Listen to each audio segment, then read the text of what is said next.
हमारा लक हमारे hard work पर डिपेंड करता है, जो कि हार्ड वर्क करने पर ही मिलता है। हमें एक ही ज़िंदगी मिलती है जिसमें हम वो पाते हैं जो हम करते हैं, ना कि वो जो कि हम सोचते हैं कि बाद में कर लेंगे, क्योंकि कल का तो पता नहीं कि क्या होगा। जो करना है आज से और अभी से करना चाहिए, क्योंकि समय बीत जाता है और वापस नहीं आता। और 1 साल बाद हम सोचते हैं कि काश उस काम को उसी टाइम पर कर लिया होता। इसलिए लाइफ में डिसिप्लिन को चूज करें। जो भी करना है कल पर मत छोड़िए, क्योंकि टाइम निकल जाने के बाद 2 ही बातें रह जाती हैं, रिग्रेट और रिजल्ट्स। सो अगर आपको अपने काम में सक्सेस नहीं मिल रही है, आप सक्सेस तो होना चाहते हैं और जानना चाहते हैं कि इतनी कोशिशों के बाद भी कहाँ कमी रह जा रही है और आप लगातार फेल हो रहे हैं, तो ये जानने के लिए बने रहिए वीडियो के एंड तक। हम अपनी फेलियर्स और गलतियों से सीखकर कैसे सक्सेसफुल हो सकते हैं, अपने टाइम को इम्पोर्टेंस देकर, टाइम मैनेजमेंट को फॉलो करके कैसे अपनी फेलियर से रिग्रेट फील ना करके उसे एक्सेप्ट करके उसमें सुधार करें, हार्ड वर्क करें, अपनी गलतियों को रिपीट ना करें बल्कि सल्यूशन निकालें। ये सब कुछ जानेंगे आज के वीडियो में हम बात करेंगे अंकुर वारिको की बुक डू एपिक शिट के कुछ इंपॉर्टेंट पॉइंट्स के बारे में, जो कि बहुत ही यूज़फुल है।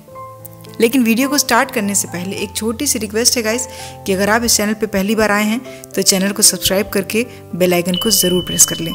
यहाँ पर आपको ऐसी ही वैल्यूएबल वीडियोस देखने को मिलती रहती हैं। चलिए वीडियो को स्टार्ट करते हैं। Point number 1, success and failure. हर किसी के लिए सक्सेस का मतलब अलग अलग होता है, इसलिए आपको अपनी सक्सेस की डेफिनेशन खुद ही देनी होगी और उस पर खड़े रहना होगा।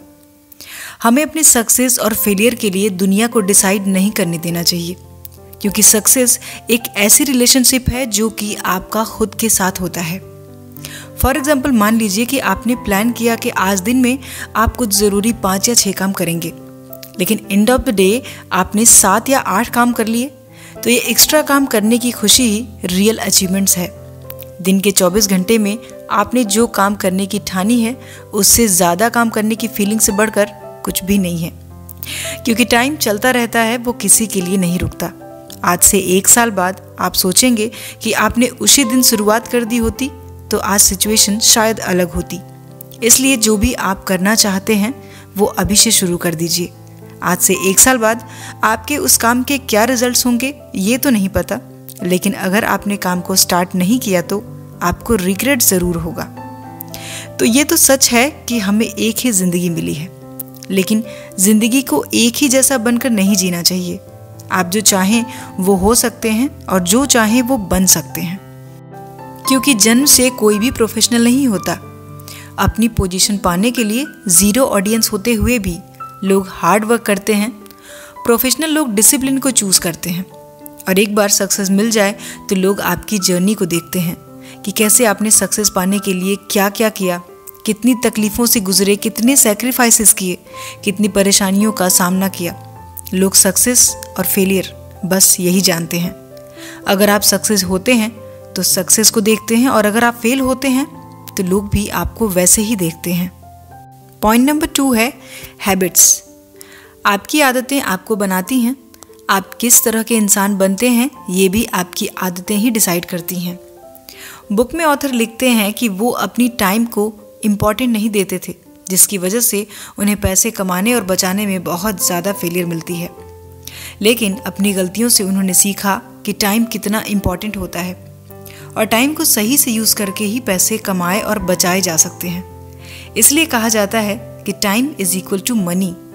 आपको अपने डेली रूटीन में हैबिट्स को सेट करना चाहिए, जैसे कि रोज़ बुक पढ़ना, एक्सरसाइज करना, मेडिटेशन करना, ऐसी हैबिट्स को जिसे आप डेली फॉलो करते रहें, क्योंकि डेली किए जाने वाले काम ही हमारे फ्यूचर को डिसाइड करते हैं। इसलिए बुक में ऑथर ने गुड हैबिट्स को बनाने और उन्हें एक डिसिप्लिन में फॉलो करने पर जोर दिया है। पॉइंट नंबर 3 है अवेयरनेस। हमारे सारे काम हमारे इसी फीलिंग से इंस्पायर होते हैं कि लोग हमारे बारे में क्या महसूस करते हैं, क्या सोचते हैं। ऐसे में सवाल उठता है कि हम किसकी ज़िंदगी जी रहे हैं। हमें हमेशा अपने काम और अपने डिसीजंस के लिए अवेयर रहना चाहिए। हालांकि ये इतना आसान नहीं है, लेकिन ज़्यादातर लोग इसके बारे में ना ही सोचते हैं और ना ही कोशिश करते हैं। लोग हमारे बारे में क्या सोचते हैं, इससे हम अपने कामों को डिसाइड नहीं कर सकते। ऐसे में खुद से पूछिए कि अगर मैं ये डिसीजन लेता हूँ तो सबसे वर्स्ट क्या हो सकता है। अपनी आंखों को बंद कीजिए और इमेजिन कीजिए कि वो सिचुएशन आप अभी फेस कर रहे हैं, और फिर ध्यान से सोचिए कि क्या आप मेंटली, फिजिकली, फाइनेंशियली और इमोशनली उससे जुड़ पाएंगे। और अगर आंसर हाँ है तो आपको वो डिसीजन ज़रूर लेना चाहिए। Point number 4, entrepreneurship. एंटरप्रेन्योरशिप करने के लिए बहुत मजबूत विल पावर की ज़रूरत होती है, और ज़्यादातर लोगों में इसी विल पावर की कमी होती है, ना कि कुछ करने की एबिलिटी नहीं होती। क्योंकि जब आपकी विल पावर स्ट्रॉन्ग और क्लियर हो तो आपके सक्सेस होने की पॉसिबिलिटी बहुत ज़्यादा हो जाती है। एंटरप्रेन्योरशिप 90% इंटेलिजेंस के बारे में है और 10% उसे एग्जीक्यूट करने के बारे में। ये कोई पोजीशन नहीं है, बल्कि ये तो मन की एक सिचुएशन है जब आप प्रॉब्लम्स को सही तरीके से सॉल्व करने के लिए अपनी जॉब से हटकर काम करते हैं। अगर आप अपनी नौकरी को एक बिजनेस की तरह मानते हैं तो आपकी सक्सेस इस बात पर डिपेंड करती है कि आप लोगों को उनकी प्रॉब्लम्स के सलूशन के कितने करीब लाने में सक्सेस होते हैं। अगर आपका प्राइमरी गोल ही पैसा कमाना है, या फिर आप अपनी नौकरी से नफरत करते हैं, या आपको लगता है कि ये एक अच्छा काम है क्योंकि हर कोई इसे कर रहा है, तो फिर याद रखिए कि एंटरप्रेन्योरशिप आपके लिए नहीं है। कहीं ना कहीं कुछ कमी है जो पूरी नहीं हो पा रही है। Point number 5, money. आज के टाइम में एक ही कोट फेमस है कि मनी इज़ एवरीथिंग। लेकिन पैसे का सबसे बड़ा यूज़ तो आपकी आज़ादी है, यानी फाइनेंशियली फ्री होना। क्योंकि जब आप फाइनेंशियली फ्री होकर सीखते हैं, काम करते हैं, तो आप समझदारी से चीज़ों को देखते हैं और उन्हें चूज़ करते हैं। और ये फ्रीडम आपको आपके लिए क्या सही है और क्या गलत है इसमें भी फ़र्क बताती है। और पैसे के बारे में हमें कौन सी गलतियाँ नहीं करनी चाहिए, इसके बारे में कुछ पॉइंट्स देखते हैं। पहला पॉइंट, बुक में ऑथर लिखते हैं कि अपने टाइम को इम्पोर्टेंस नहीं देना और ऐसा मानना कि ये तो हमें फ्री में मिल रहा है। दूसरा, बहुत ज़्यादा कर्ज लेना और देर से इन्वेस्टमेंट शुरू करना। तीसरा, अपने पैसों को दूसरों के पैसों से कंपेयर करना। चौथा, पैसों के पीछे भागना। और पांचवा, तेजी से पैसा कमाने की उम्मीद में इन्वेस्टमेंट करना। लाइफ में इन गलतियों को करने से बचना चाहिए। Point number 6, relationships. रिलेशनशिप्स वो जगह हैं जहां हमें सबसे ज़्यादा कंपटीशन मिलता है। बातचीत से ही सारे रिश्ते चलते हैं, तभी तो जब रिश्तों में बातचीत ख़त्म हो जाती है तो मुश्किलें बढ़ने लगती हैं। इसलिए किसी से बिना कुछ एक्सपेक्ट किए अपनी बातें शेयर कीजिए। अगर आप एक्सपेक्टेशन करके शेयर करते हैं तो वो शेयरिंग नहीं होती, बल्कि वो ट्रांजैक्शन होता है। कभी कभी हम रिश्तों में दूरी बनाने लगते हैं, लेकिन इसका मतलब ये नहीं है कि हम केयर नहीं करते। इसका मतलब है कि हम खुद की केयर करते हैं और खुद के साथ भी हमारा एक रिश्ता है।